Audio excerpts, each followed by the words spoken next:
Particularly کیونکہ جو global slow down انیکسپیکٹڈلی زیادہ ڈیپ ہو رہا ہے اس کو کوپ کرنے کے لیے. Right, this is my observation as well کہ worldwide they are working کہ ان کی اکانومیز گرو کریں, but we are intentionally prioritizing کہ اس وقت growth is not our priority. Inflation جو کہ سیپ ان نہ ہو جائے اکانومی کے اندر, ہم اس وقت انفلیشن کو پرائرٹی بنا کے بیٹھے ہوئے ہیں. ڈو یو تھنک کہ وہ ٹائم آ گیا ہے, یا پھر جس رسک کو آپ سامنے دیکھتے ہیں اسے سامنے رکھتے ہوئے 6 months down the road Pakistan should be on that track کہ جہاں پہ گروتھ کو فوکس کرنا چاہیے؟ آئی تھنک ڈیفینیٹلی اگر آپ دیکھیں جو ایڈوائزر ہیں مسٹر شوکت ترین, ان کی بھی جو پچھلے کچھ دنوں میں اسٹیٹمنٹس آئی ہیں, پھر جو کیبنٹ نے بھی کچھ اسٹیٹمنٹس دی ہیں, تو آئی تھنک گورنمنٹ کا یہ فوکس لگ رہا ہے کہ ہم لوگ جو ہے انٹرسٹ ریٹ انوائرمنٹ کو ایز آف کریں. دیکھیں انفلیشن کا ایک بہت بڑا ایشو تھا پاکستان میں اور ابھی بھی ہے, اور انفلیشن جو ہے وہ سب سے بڑا ٹیکس ہے. اگر آپ کی 25-30% انفلیشن چلتی رہے تو without doing anything else ہر ایک کی, اور خاص طور پہ جو پور سیگمنٹس ہیں سوسائٹی کے, they get the most impacted by the inflation tax. So it is very important to be able to control that. But I think اب وہ کنٹرول میں آ گئی ہے, اور کنٹرول کرنے کے 3 ڈفرنٹ ویز ہیں جو کہ should all be working in alignment, جو کئی بار پچھلے سال 2 سال میں شاید نہیں رہا. Monetary policy is very important, مگر فسکل پالیسی اور ایڈمنسٹریٹو میجرز, چاہے وہ صحیح ٹائم پہ فوڈ امپورٹ کرنے کی ڈیسیجنز ہوئیں, چاہے وہ ہوڈنگ کے اگینسٹ ایکشنز ہوئیں, all these 3 tools of government should be working in coordination. Monetary policy, fiscal policy and administrative measures کہ وہ انفلیشن کو کنٹرول کریں, اور اس کے ساتھ جہاں پہ پرائیویٹ سیکٹر کی ڈیمانڈ میں ڈکلائن آ رہی ہے وہ پبلک سیکٹر ڈیمانڈ سے پوری کی جائے. اور وہ بھی تبھی ہوئے گا جب آپ کے دوسرے ایریاز جو ٹارگیٹس میں بھی ہیں, آپ کا ڈیفیسٹ کا ایریا, آپ کا ٹیکس ریونیو کا ایریا انڈر کنٹرول ہے. تو tax revenue has been a bright spot in our economic numbers. Right. اور فیروز صاحب ایڈمنسٹریٹو میجرز کی جہاں بات کر رہے ہیں, آئی تھنک یہ سکسیسو گورنمنٹس کے ساتھ ایک ایشو رہا ہے کہ ایڈمنسٹریٹو میجرز جو ہیں وہ پرابلی اس لیول کے نہیں لیے جا پاتے ہیں کہ جو عام عوام پہ امپیکٹ کرے. ابھی بھی ہم دیکھ رہے ہیں کہ ہمارے جو نمبرز انفلیشن کے ہیں وہ تو سلو ڈاؤن دکھا رہے ہیں, کچھ نمبرز نیچے کی طرف آ رہے ہیں, لیکن اگر ہم گراؤنڈ ریالٹی دیکھیں تو وہ ٹرکل ڈاؤن نہیں ہوئے ہیں. نا ایک آرگیومنٹ یہ بھی نظر آتی ہے, اور اکثر لوگ بات بھی کرتے ہیں, اسپیشلی اگر آپ کموڈٹی پرائسز, اور اگر ہم رائس یا پلسز کی بات کریں کہ وہ پرابلی انوینٹری پرانی پڑی ہوئی ہے تو وہ ابھی اسی پرائس پہ بیچنا چاہ رہے ہیں, ادروائز وہ پرابلی ان کو بھی بڑے لاسز ہو جائیں گے. لیکن انوینٹری اتنے عرصے کی کہ 4 مہینے گزر گئے ہیں اور رائس کی پرائسز یا پلسز کی پرائسز نیچے نہیں آ رہی ہیں, تو گوئنگ فارورڈ آپ کیا سمجھتے ہیں یہ کتنا بڑا چیلنج ہے حکومت کے لیے؟ بیکاز جب ایڈمنسٹریٹو میجرز کی بات آتی ہے, پرائس کنٹرول کی بات آتی ہے, تو فیڈرل گورنمنٹ کہتی ہے پروینشن کا کام ہے, پروینشن کہتی ہے کہ جی اس سٹی ڈسٹرکٹ گورنمنٹ کے لیول پہ, اور پھر وہ اس لیول تک چلی جاتی ہے بات. تو ہر کوئی یہ کہہ کے ایک طرح سے بات ٹال دیتا ہے. اور ابھی ہم دیکھ رہے ہیں کہ ٹھیک ہے بڑے نمبر ضرور ڈیفینیٹلی کم ہو رہے ہیں, لیکن گراؤنڈ ریالٹی جو ہے وہ ابھی اتنی چینج نہیں ہوئی ہے. دیکھیے آپ کے جو انفلیشن نمبرز ڈیفینیٹلی ڈکلائن تو ہوئے, اور اس میں فوڈ انفلیشن پہ بھی ڈکلائن آیا, مگر آپ صحیح کہہ رہے ہیں کہ جو کوآرڈینیشن ہے ایڈمنسٹریٹو میجرز کی اور ان کی ویری امپورٹنٹلی ٹائملینس, دونوں بہت ضروری ہیں, کیونکہ وہ ٹھیک سے نہ ہوئے تو پھر اور زیادہ آپ کو میجرز لینے پڑتے ہیں اپنی مانیٹری سائڈ کے اوپر یا فسکل سائڈ پہ, جو کہ پرائمریلی ہوئے گا کہ آپ کے فسکل, آپ کے ڈیولپمنٹ پروگرامز وغیرہ کٹیل ہوئیں گے. اچھا, آپ کا جو سلوئنگ ڈاؤن کا جو سلوگن ہے then you turn, we are under IMF program, can before the completion of this program آپ کو لگتا ہے کہ ہم 7.5% کی گروتھ دیکھ سکتے ہیں؟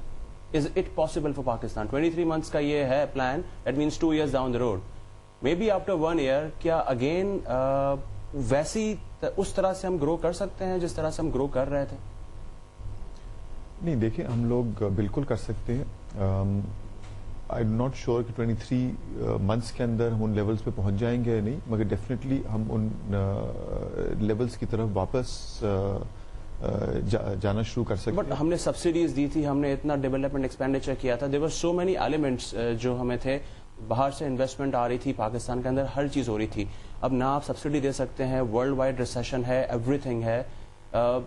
سو کس بنیاد پر ہم یہ ڈیولپمنٹ, سب سے بڑی چیز جس نے ہمیں ہٹ کیا تھا, جو جیو پولیٹیکل ایشوز ہوئے, پولیٹیکل ٹرانزیشن تھی, وہ سارا کچھ ایک سائڈ کے اوپر, مگر جس چیز نے ہمارے فائنینسز, میکرو فائنینسز کے تھرو ہول کریٹ کیا تھا, was the oil price and the commodity price.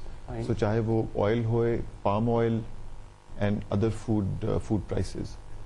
اور اسی کی وجہ سے اگر آپ سیناریو امیجن کریں کہ we went through that we go through everything that we've gone through over the last 12 months, مگر oil price 60-70 سے اوپر نہ جاتی, یعنی کہ سپٹمبر 2007 میں وہ 70 تھی, 150 تک آلموسٹ گئی, اور پھر سپٹمبر 2008 تک واپس 70-75 پہ آ گئی تھی, اور اب obviously below 50 آ گئی ہے. اگر اس پیریڈ میں کنسسٹنٹلی وہ 60-70 رہتی تو آپ کا پرابلی بیلنس آف پیمنٹس کا اتنا ایشو نہ آتا, آپ کا روپی جو ویکن ہونا شروع ہوا اس کا نہ آتا, انفلیشن کا ایشو نہیں ہوتا, اس کی وجہ سے انٹرسٹ ریٹ کا ایشو نہیں ہوتا, اس کی وجہ سے سبسڈیز کا ایشو نہیں ہوتا. میں یہ بول رہا ہوں کہ آپ نے کہا کہاں سے آئے گا, so that is something that is now changed.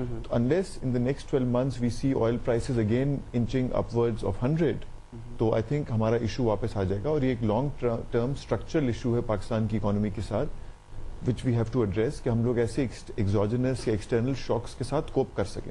کیونکہ یہ ایشو سب اکانومیز کو آئے تھے, مگر کیونکہ چائنا, انڈیا یا تائیوان وٹ ایور, ان کے ریزروز اتنے زیادہ تھے کہ they were able to absorb the shocks.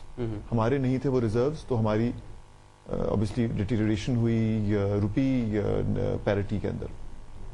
تو that is one major thing. دوسرا, اگر آپ دیکھیں جب ہماری اکانومی جا رہی تھی 7-8% کی گروتھ لیولز پر, تو اس میں ایک میجر کمپوننٹ تھا ڈومیسٹک ڈیمانڈ کا, جو کہ ہمیشہ ہماری اکانومی میں ایک امپورٹنٹ کمپوننٹ رہے گا. اس کو چاہے آپ اچھا کہیں, برا کہیں, مگر you can't change the fact کہ 160 million people will have an inherent demand for goods and services. تو that will continue to be a growth driver for Pakistan. Right. میں انویسٹمنٹ کے حوالے سے خصوصاً بات کرنا چاہ رہا ہوں کہ investment to G D P ratio Pakistan میں آن این ایوریج 20 سے اوپر ہی رہا ہے, جب پاکستان نے 7.5% کی گرو کری ہے. Saving to G D P ratio has come down to 13% this year. That means جو فارن انویسٹمنٹ ہے اس کا پورشن بڑا ہے in my total investment. Local side پہ آپ کو لگتا ہے کہ local investors will participate first, then we can see the foreign investors come in to Pakistan. مجھے انویسٹمنٹ سائڈ پہ وہ ایریا نظر نہیں آ رہا کہ 1 year down the road if you are expecting کہ slowing down will and and U turn will be there, how will initiate. دیکھیں, U turn initiate ہوئے گا, جو آپ کی ڈیمانڈ گروتھ ہوئے گی وہ گورنمنٹ اسپینڈنگ سے ہوئے گی. Government spending under I M F program. نہیں, دیکھیں آپ کا ڈیولپمنٹ پروگرام جو ہے that has not been completely scrap. آپ کا ڈیولپمنٹ پروگرام کا جو بھی سائز ہے, جس طرح آپ کو پتا ہے کہ lot of projects in that don't ever actually get implemented, but the government will, I believe, continue to selectively implement feasible infrastructure and other projects. ٹھیک ہے جی. اس کے ساتھ دیر آر اسکیمز لائک اس طرح دی جو income support fund, Benazir income support fund start کی, that will also provide liquidity and demand in the economy. But that's only one part. They will be government spending that will lead to some demand growth. They will be domestic demand that will start getting generated. اگر آپ as it's a smaller example, مگر جو پچھلے کچھ سالوں میں جو stock market کا بھی جو بوم آیا تھا انویسٹمنٹ کا, that was primarily all started by domestic investors. پچھلے 1-2 سال میں ریلی فارن انویسٹرز نے کوئی میننگ فل وے میں کیا, ادروائز پہلے 3-4 سال تو آلموسٹ